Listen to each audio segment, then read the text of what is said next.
Good evening, I'm Andrew Chang. And I'm Adrienne Arsenault. Tonight, slowing the spread of the new variant. More travel bans, testing, and quarantines. We know it's difficult for all Canadians. But is it enough to keep Omicron at bay? And to boost or share the shots? We can win the race, but lose the war. The best way out of this pandemic. More rain for battered BC. There are homes on the verge of falling into the river, and they need help. The final storm in a destructive series, bringing flood and avalanche warnings as well. A Canadian held hostage 450 days in the Sahara Desert. I felt trapped in time. Until she took matters into her own hands. We have nothing to lose. Her daring escape story. And a 6-year-old's inspiring pre-game pep talk. Legends are made every day, and you could be one of the greats. Inspiring well beyond the locker room. We're gonna do whatever it takes. This is The National.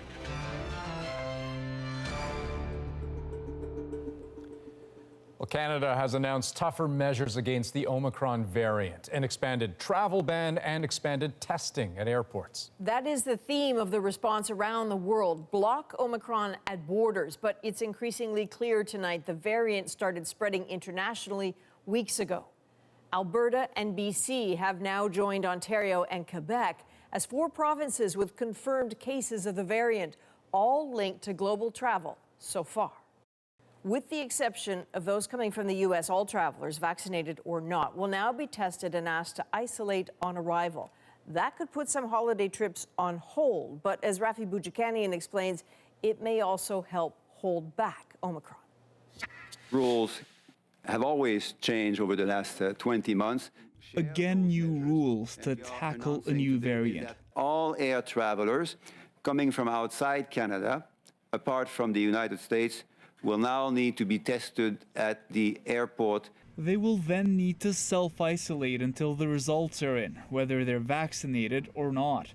The federal government is also extending an existing travel ban for African countries to include Nigeria, Malawi, and Egypt, saying their testing isn't as strong as that of other countries with Omicron cases. We believe that the measures that we have in place are appropriate. All this as 2 new provinces add to the tally of confirmed Omicron cases, one in Alberta and one in BC. We're not seeing widespread transmission of this variant in BC yet. That's a total of 7 confirmed cases in Canada, with the results of hundreds of tests still pending. Some public health experts say playing whack-a-mole doesn't work. It's likely already been around the world a couple of times, and so we're not quick enough with instituting travel bans, and particularly to individual countries, which probably aren't necessarily the only place where those things exist. Expanded testing, on the other hand, could have a big impact. The border is a fine place to do that. That being said, we also need to optimize our testing within Canada's borders as well. And so testing in schools, testing in various other places, and just maximizing our ability to get information on who is infected. Ottawa is also in discussion with provincial and territorial health ministers on next steps, and it's asked the National Advisory Committee on Immunization for updated guidance on booster shots. Rafi Boudjikanian, CBC News, Ottawa. Now, Canada is just one of dozens of countries with travel bans focused on Africa. But as Susan Ormiston explains, most of the countries with confirmed cases are on other continents, which throws the origins of and response to Omicron in doubt. It's a certainty. No matter what borders close or open, COVID-19 travels and the variant has been circulating for a while. The Netherlands has found Omicron in 2 cases nearly a week before South Africa first reported it. This person had contact with a person who had just returned from South Africa. It could also be that we cannot find the source anymore. Omicron, with its spiky profile, has now emerged in dozens of places. Japan and Israel, which closed borders, also in France, UK, Australia, Brazil, Canada, and Germany.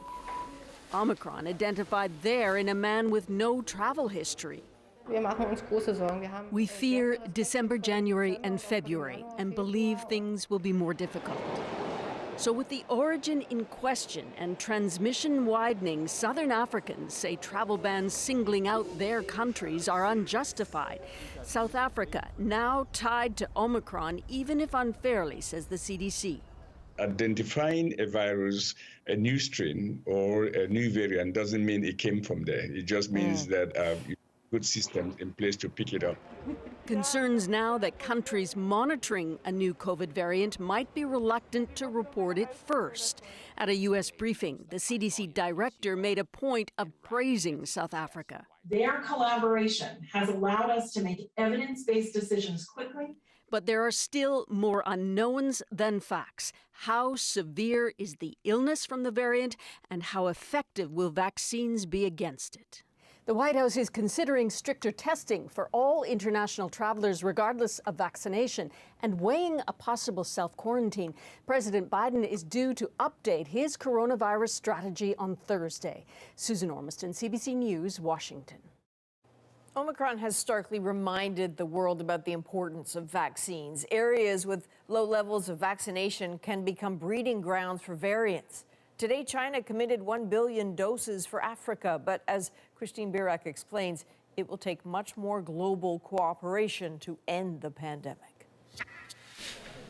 Scientists warned us if countries didn't share vaccines with others in need, the virus would continue spreading and mutating, leading to new, unpredictable variants. More than 80% of the world's vaccines have gone to G20 countries. Low-income countries, most of them in Africa, have received just 0.6% of all vaccines. So while boosters and third doses are rolling out in Canada and other wealthy countries, only 1 in 4 African healthcare workers is fully vaccinated. We understand and support every government's responsibility to protect its own people. It's natural. But vaccine equity is not charity. To end this global pandemic, experts say it's time wealthy countries like Canada release millions of doses sitting in emergency reserves. Canada has done a lot, and I think we need to be fair. Canada has donated money and vaccines, but experts insist countries must support long-term production, push companies to offer up vaccine recipes along with the know-how and technology to make them. It's like baking. You know, you need the baker, but you need the kitchen. You need the oven, you need the ingredient, and you need the recipe. Same goes for sharing lessons learned from testing, new treatments, and data systems for delivering doses into arms as quickly as possible. The Omicron variant shows that we can win the race, but lose the war if new variants continue to emerge and we continue to live with this pandemic. He adds drug companies may blame vaccine hesitancy in public health systems in low-income countries for slow rollouts, but it's not constructive. A global pandemic requires a global solution. Many are hoping this latest variant will push the world to take vaccine equity more seriously. Christine Birak, CBC News, Toronto. Now, those who are still unvaccinated here in Canada found their world got a little bit smaller today. Anyone over the age of 12 now has to show proof of vaccination before boarding a plane or a train. Alison Northcott now on how it's playing out for travelers. Cora McCloy is about to hop on a train to Toronto from Montreal and says knowing those on board with her are also vaccinated makes traveling a lot more appealing. It's made me feel like I can travel, and I don't do a lot of travel. It's just that one small trip was great to get away. That's take care. At the train station in Montreal, Via Rail agents handed out these orange stickers to travelers who proved they're vaccinated. If you want to go train, you show the security guard, yes, I take the vaccine. As he prepared to board a plane to Saskatoon, Dave Stockman knew he'd need to show vaccine proof. It was hard for me because I don't know how to do it on the phone. I'm not tech savvy like some of these kids. William Moore was on his way to BC for work, but says he couldn't get on his flight because his second shot was less than 14 days ago. It's pretty pissed off right now. I can't travel. They just changed it yesterday. I'm going to work. I'm not going for some tourist activities. I mean, come on. The rules have officially been in place since the end of last month, but now the grace period is over and travelers and airlines need to adjust. That's a practice that's not part of their normal way of doing business. And they have to get trained, and they have to get to understand what they have to look for, what's acceptable, what's not acceptable, and that whole process is going to add time. I showed up early, but as far as taking longer, to be honest with you, it's been a while since I've flown, so I don't really know, if it's any longer. Or... By and large, vaccination is the best way. This expert says vaccines for travel are an extra precaution in the face of uncertainty around the Omicron variant and a potential vaccine incentive, too. I think that is a big motivator. I mean, there's a lot of people who haven't seen their relatives in a couple of years, so they were kind of hoping that this might be that year. But for those still without the shots, travel options are now much more limited. Alison Northcott, CBC News, Montreal. BC's battle with relentless rain is on again tonight. A third storm in just a week is hitting the province right now, dumping more water where they simply cannot take it. It's a pretty big storm. It's already been raining for a day. It will continue for hours to come. But when this storm is done, something very much needed awaits, and that's a break. Renee Filipponi is in Abbotsford tonight. So Renee, once again, everyone there bracing, I suppose, for what could come. Yeah, absolutely, Adrian. And a big problem today has been localized flooding. That has happened here and in spots right across the Fraser Valley. The road is closed behind me. The entire parking lot for the Castle Fun Park is totally flooded out. And that's because rain has been pooling in these lower lying areas. And it's led the city to issue a small number of new evacuation orders. All this after tireless work to prepare for this storm. Officials and residents are really holding their breath, hoping it doesn't get worse. As the third atmospheric river poured over Abbotsford, the volunteers did not stop, preparing sandbags to be delivered to anyone in need. Farms, homes, people who just want to cover their doorstep, barns, animals. Desperate to protect their homes from more flooding, residents came to pick up supplies. We're fortunate. We had 1 inch. We have friends who had 3 feet. Other friends had 7 feet and lost their homes. The city says there is localized flooding and small landslides, but repairs to the dikes have held up. I am confident that we have done all that we can do to keep our community safe as we go through this final weather event for this week anyway. Snowmelt is adding to the problem, flowing into already full rivers, and many areas are at an increased risk of avalanches. The rain was also intense on Vancouver Island and BC's central coast. The province is warning people to stay home and off major highways. Safety remains our key consideration, and if required, we will preemptively close more highways. That person's house would have been probably somewhere about there. Further up the Fraser Valley, near Hope, the rushing water continues to cause destruction. The regional district says it has been asking the province for help and is not getting what it needs. Currently, we have funding requests for critical infrastructure, such as the Wilson Road Dike, where there are homes on the verge of falling into the river, and they need help today. In response, the province says local governments can take immediate action without provincial approval. We're doing everything we can to make sure people and communities have the resources and supports that they need. Heading towards our barns as well. Meanwhile, on the ground, some can only watch as the water moves in. We're only into the first 10 hours of this next storm. If it lasts the next 2 days, I think we're going to be into the same situation we were before. And so, Renee, what is the plan for tonight as the storm continues? Well, throughout the night, crews will be checking on those dikes, making sure there isn't a breach and that all the work they've done over the past couple of days holds through this storm. There is some good news out of Washington State. Officials there say they do not believe the Nooksack River will overflow its banks anytime today or the next couple of days. That would have brought a lot more water north here into Canada. Adrian? All right, Renee, thanks very much. Renee Filipponi in Abbotsford tonight. The situation in British Columbia is really developing quickly. So let's bring in Dan Bird in our Vancouver newsroom with the latest. Dan, can you walk us through it, please? Adrian, as the rain keeps falling in large parts of southern and coastal BC tonight, evacuation orders and alerts now spread across several parts of this region. The latest tonight in the city of Abbotsford, where at least 5 properties were ordered to evacuate, those in red, as unstable slopes and landslides threaten them. Several other properties are on evacuation alert. Those are in yellow. Evacuation orders have also been issued in Mission, and alerts are in place in Hope all the way up to Pemberton. And as Renee mentioned, road closures continue to be an issue. Highway 1 remains closed east of Abbotsford to Chilliwack and between Popcombe and Hope. Closures also remain on the crippled Coquihalla, Highway 8 and Highway 99 between Lillooet and Pemberton, the same stretch where a mudslide killed 5 people more than 2 weeks ago. And tonight, the province is again asking people to avoid any non-essential travel as crews monitor the severe weather in this region. We'll have the latest on all our CBC platforms throughout the night. For now, back to you in Toronto. Now, senior meteorologist Johanna Wagstaff is keeping a close eye on this storm. So, Joe, which areas are getting hit the hardest? Well, Andrew, this storm is coming in from a very different direction than our last two.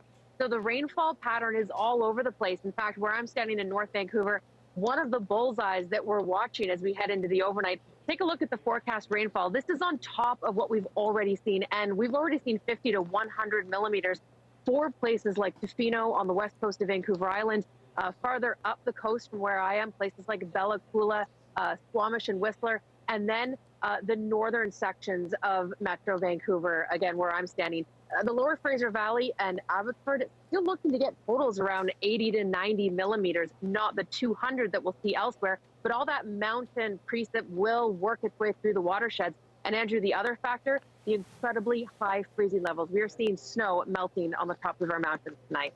And Joe, do we have an idea how long it'll take for all that water to work its way through the watersheds, as you point out, and finally give everyone a break? There is a delay, so the rain event will end tomorrow afternoon, but we may have to wait until tomorrow afternoon into Thursday for many of our rivers to actually peak, especially with all that runoff. But after that, a legitimate break for the South Coast, a full 48 hours. After that, just showers, not atmospheric rivers. But Andrew, as we round out the end of the month, many stations, including Abbotsford, Vancouver, Tofino, will have seen their wettest month ever on record, with more than double November average. Okay, thanks, Joe. You're welcome. Now to a developing story in London, Ontario. 8 people have been taken to hospital after being struck by a vehicle. This is not a hit and run. Everybody has remained on scene. What we can say is that multiple pedestrians have been transported to hospital with injuries ranging from life-threatening to minor in nature. So police say a vehicle struck pedestrians and several other cars in the city's West End. Some of the 8 people do have life-threatening injuries. 5 Quebec City police officers have been suspended with pay in connection with the violent arrest of 2 young black people over the weekend. So video shows officers dragging a young black woman by her hair, as well as punching and kicking snow in the face of a young black man. Both the police department and the province's police ethics commissioner are investigating the incident, but calls are growing for an independent inquiry. Well, to the Yukon now, where officials are dealing with a worsening health crisis. The territory now has the highest per capita rate of deaths due to opioids in Canada. Juanita Taylor looks at what's fueling the problem. This place has many memories for Gary Bailey. It's where he and his daughter Stassity loved to ski. And I prayed every day for my girl, and really sad to lose her, but at the same time, it was so hard to see her suffer day to day. In October, the 27-year-old died of an opioid overdose. She really wanted to get better, but could just never seem to really get to that point. We're in a deep crisis. Since 2016, 54 people in the Yukon have lost their lives due to opioids, more than a third of those deaths just this year. All of them are related to fentanyl, a drug 50 times more powerful than heroin. We have to now stand up and have the courage to face this head on, to try to make a difference together. This is not sustainable. The pandemic has made the opioid crisis in the Yukon even worse, with the drug supply becoming more toxic and more people suffering in isolation. It's no longer a crisis. It's a full-blown emergency. Chief Doris Bill says her Kwanlin Dun First Nation provides naloxone kits to the public. They've also distributed educational material and put money into treatment centers. But she says it's not enough and wants the federal government to step in. First Nation people are being disproportionately affected here. I think this situation needs as much urgency as the COVID situation does. The Yukon government recently opened a supervised consumption site in Whitehorse. Gary Bailey wants to see more supports like that. Until then, he has a message for others struggling with addiction. You're cared for and loved, really not to give up hope. And he hopes more help will be on the way soon. Juanita Taylor, CBC News, Yellowknife. A blockbuster trial in the U.S. could be at a turning point. Elizabeth Holmes is facing charges of fraud over her now debunked blood testing company, Theranos. And as Chris Reyes explains, her testimony this week is another dramatic twist in the story. Another day on the stand for Elizabeth Holmes. After years of silence, we're finally hearing from the fallen founder of Theranos. By all appearances, a very different person than the cool and collected CEO that once graced magazines and headlined glitzy tech conferences. I'm the founder and CEO of this company. Anything that happens in this company is my responsibility at the end of the day. There's a human being on the stand in a lot more ways than there was ever on stage. She doesn't have the gravitas of her technology anymore. Holmes is facing charges of wire fraud and conspiracy in connection to her company's claims that it could run hundreds of blood tests with a prick of a finger. At its peak, Theranos was valued at $9 billion, but the technology didn't work. The defense is clearly trying to show at every step that Elizabeth Holmes either didn't know about these problems, or if she knew, she took whatever steps she could or delegated it to another person to take the steps. In an emotional week of testimony, Holmes accused her co-founder and ex-boyfriend, Sunny Balwani, of rape and abuse. Balwani has denied the allegations. He's awaiting his own trial, also for fraud-related charges in connection to his role at Theranos. In cross-examination, prosecutors zeroed in on efforts to suppress whistleblowers and questioned Holmes on how she and Balwani responded to the media report that eventually led to Theranos' downfall. Holmes denied that she tried to control the media, but admitted that her company's response was a disaster. I think that the verdict will, either way it comes out, is going to give those in the tech industry a little bit of pause about how aggressive they're going to be in their claims about their products. One woman on trial, a whole industry awaiting the consequences. Chris Reyes, CBC News, New York. Tonight, a story of survival from a Canadian woman held hostage in the Sahara Desert for more than a year. We had this eye contact and like, oh, we might die. Like, this may be the end. Coming up, the moment she took the biggest chance of her life. Tiger Woods speaks out about his recovery after his car crash. There were some tough times in there. There were some really, really tough times. What he says about a return to the green. And Barbados celebrates its first day as a republic by celebrating one of its biggest stars. Rihanna, what do you want the world to know about Barbados? We the best. And if they haven't been here, they're missing out. That story in just 2 minutes.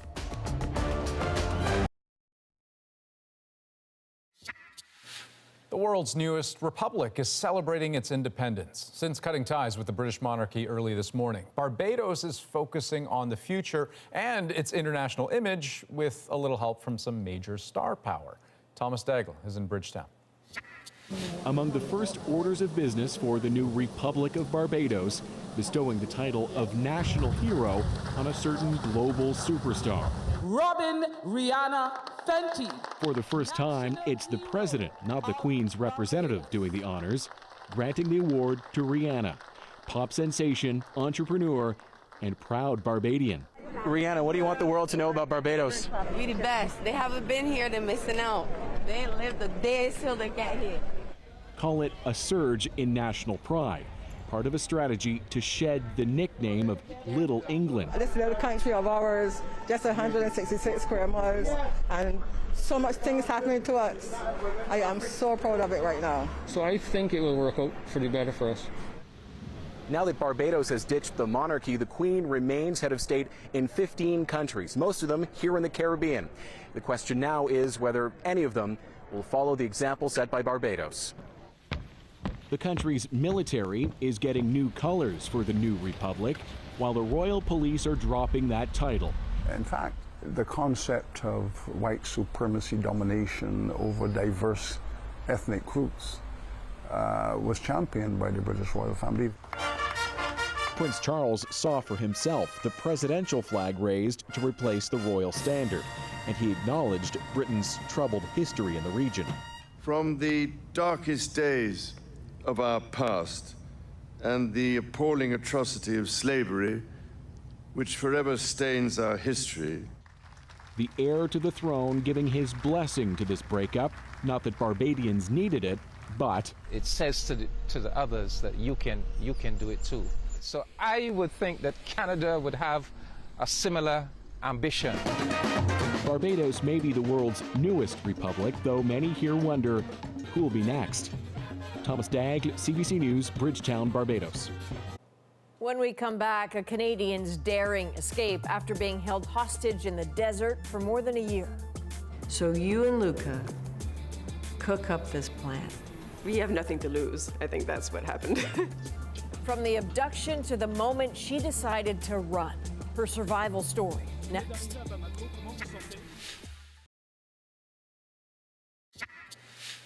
Welcome back.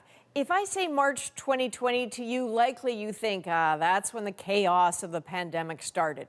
But there is a Canadian for whom March 2020 represents the greatest time of her life. She's Edith Blais of Sherbrooke, Quebec.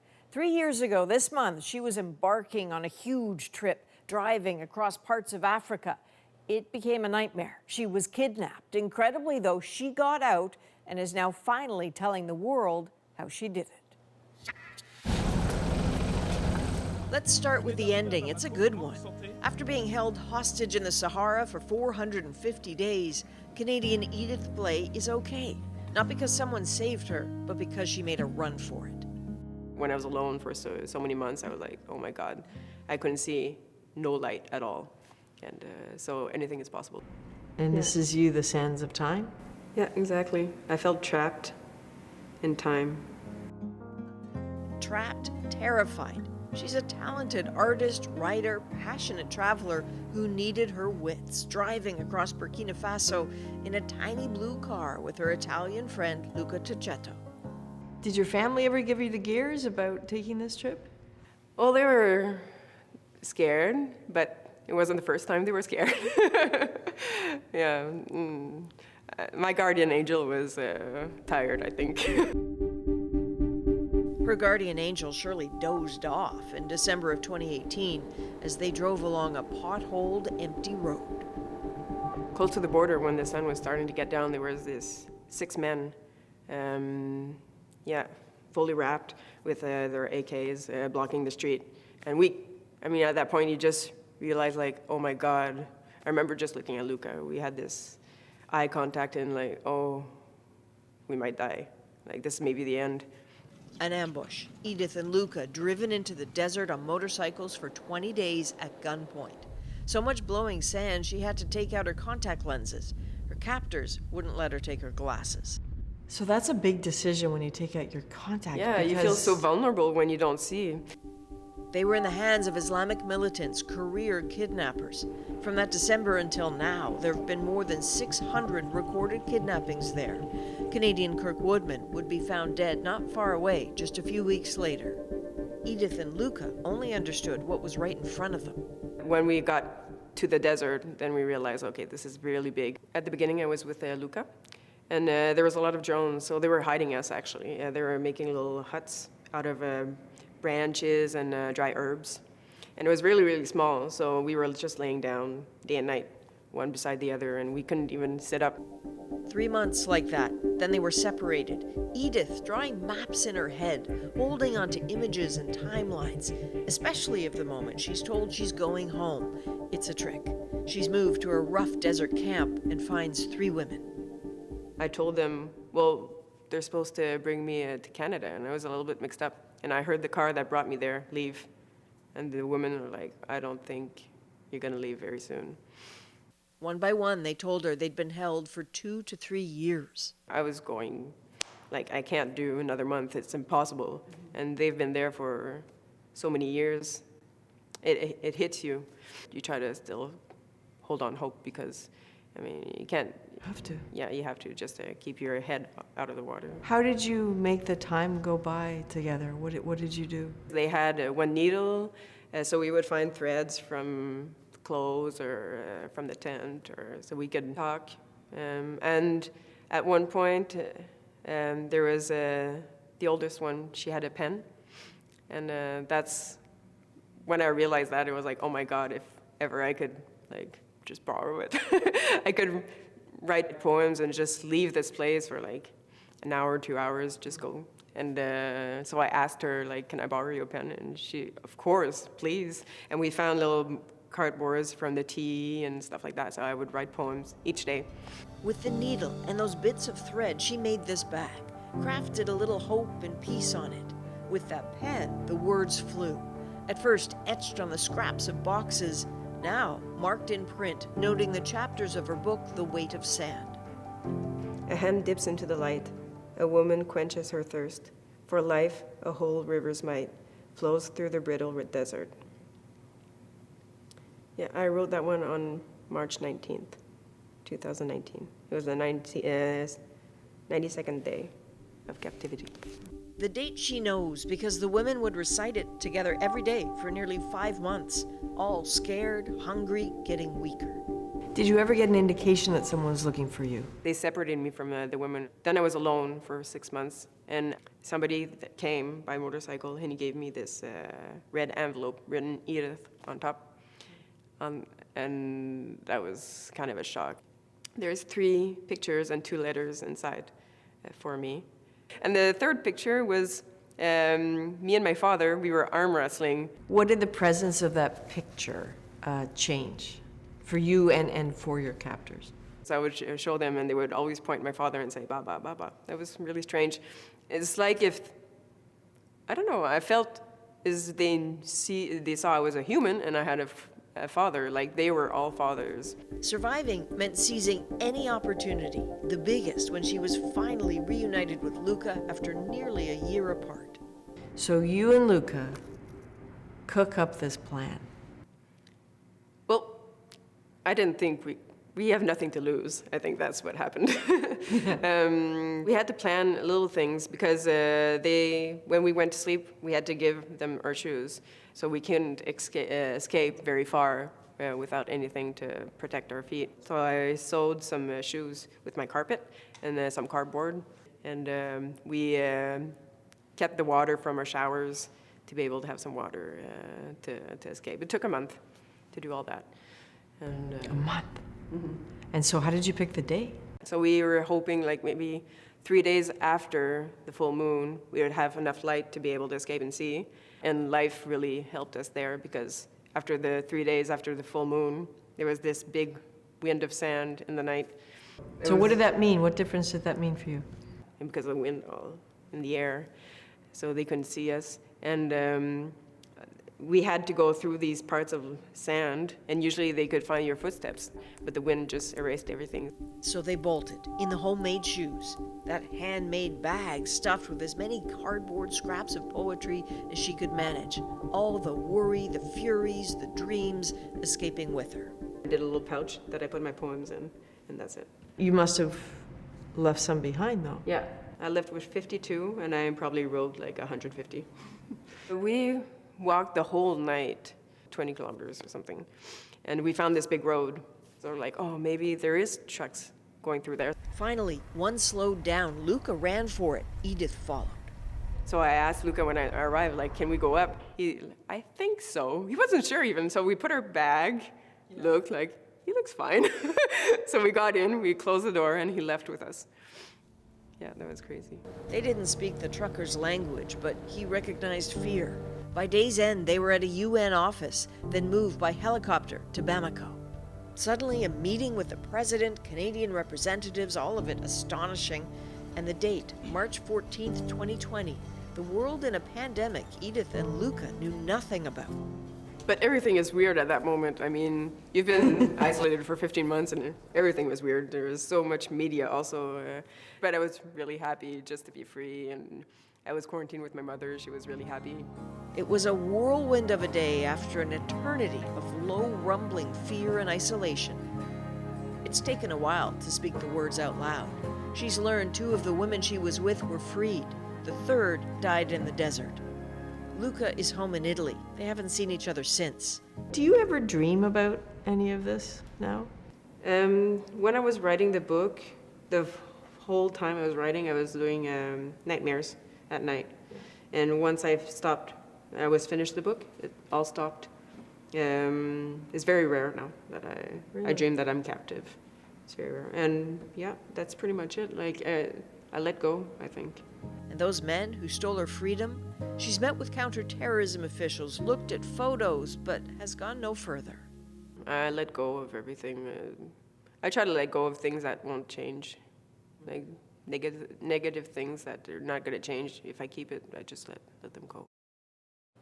Wow, what an ordeal. Yeah, incredible. And you know, just listening to her, I'm struck by how okay she seems. Oh, I think she is too. I mean, Edith's very aware that traumas affect people differently and at different times. She's taking care of her health, she's creating, she's writing, she is still traveling, although she says a little closer to home, which is good. Okay, time for a quick break. Next, we're going to take you inside the work already being done to prepare for the next pandemic, and later. Legends are made every day, and you could be one of the greats. A junior hockey team gets a locker room pep talk to remember. We will be right back.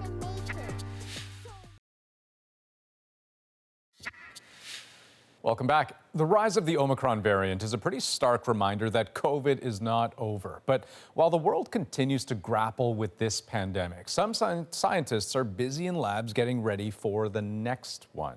And as Lauren Pelly tells us, for some, the first step of that process starts deep inside a cave.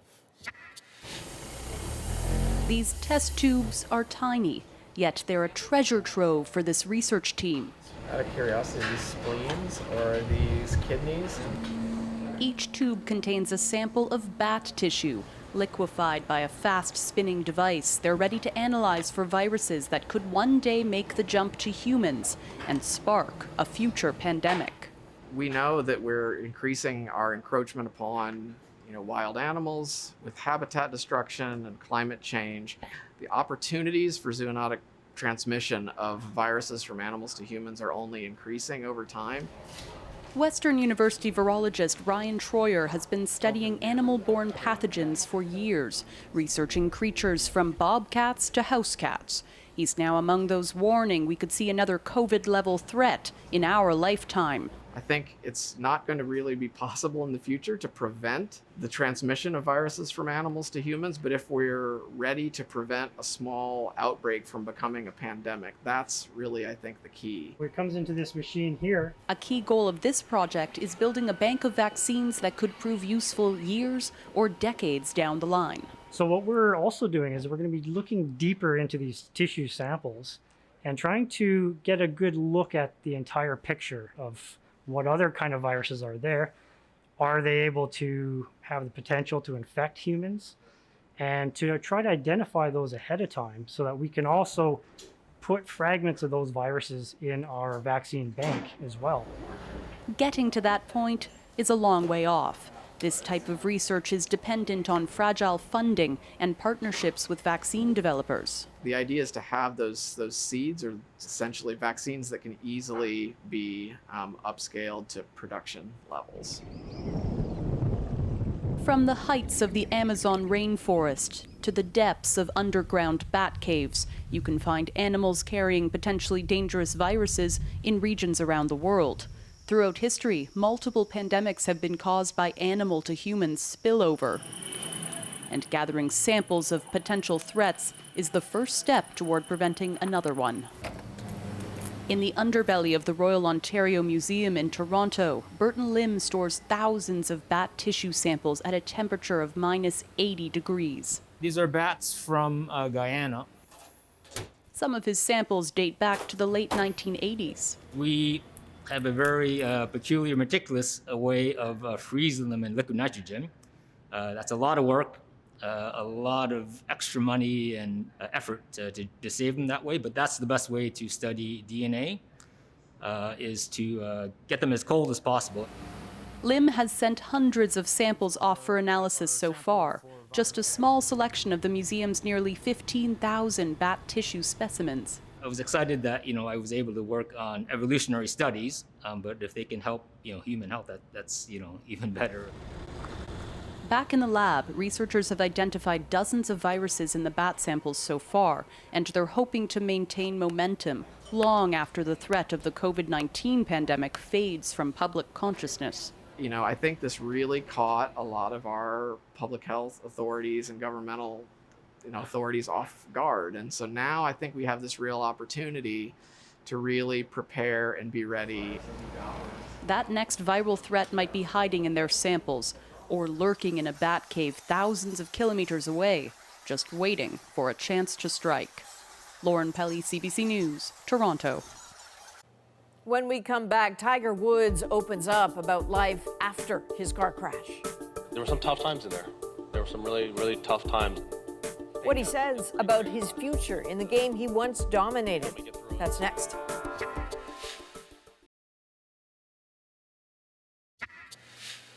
Welcome back.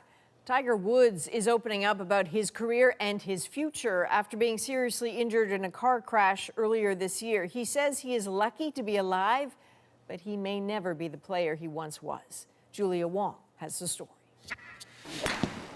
Tiger Woods and his golf game have been in the spotlight for years. But Tuesday, he spoke about his future following a devastating car crash in February, which left him bedridden for months. He nearly lost his leg. I'm able to participate in the sport of golf. Now, to what level, I do not know that. Over the years, Woods has undergone 5 knee surgeries and 5 back surgeries, but says this recovery was more difficult. Woods is already hitting the links to practice and hopes to one day compete again, but doesn't know when he'll be able to play at the tour level. Now we're talking about going out there and playing against the world's best on the most difficult golf courses under the most difficult conditions. I'm so far from that. Now I have a long way to go to get to that point. I don't think he's going to be playing in the Masters in 4 or 5 months' time. 6 or 7 months' time in the Open, I think, is the best case scenario at St. Andrews. St. Andrews, Scotland, home of the most prestigious tournament in golf. Corey Stevens has been playing the game for 30 years and following Tiger Woods for much of it. His golf game is fantastic, right? Seems to always get himself out of trouble somehow when he's on the course. Golfers here say there's no doubt Tiger Woods is a world-class athlete, and it doesn't matter how he plays, they'll be watching. I think it's just great that we're seeing him again, and we'll see what happens. Oh, sure. I'd be watching with interest. Woods is notoriously competitive. He admits he has a long way to go, but is up for the challenge. Sometimes it's 2 steps forward, 1 step back, but you got to go through it. Julia Wong, CBC News, Edmonton. Well, coming up, the charismatic coach with a pep talk to match. We're gonna do whatever it takes to get the W. I love it. The moment this 6-year-old inspired a junior hockey team. Next. But those dreams just don't come to you. You have to earn it. So how are we gonna do that? That's 6-year-old Cal Perks filling some pretty big shoes. The head coach of Ontario's Peterborough Petes is away, and his absence, an opportunity for young kids with big dreams. But Cal did more than just announce the starting lineup and give a quick pep talk. He inspired. His electrifying speech is our moment tonight. Legends are made every day, and you could be one of the greats. Oh, it felt awesome just to be giving the speech and in the room with all the players, with like Jay Ravon and Mason McTavish and Tucker Robertson. It just felt so awesome to be in the dressing room giving them the speech. You were the chosen one. You were the years in the making. So today we work hard, get back hard, shoot hard, spread out, pass hard. So get in there. We're going to do whatever it takes to get the W. And after the speech, I just felt so good because I was like so happy I could get it done and get the boys pumped up, and like it just felt awesome after I did it.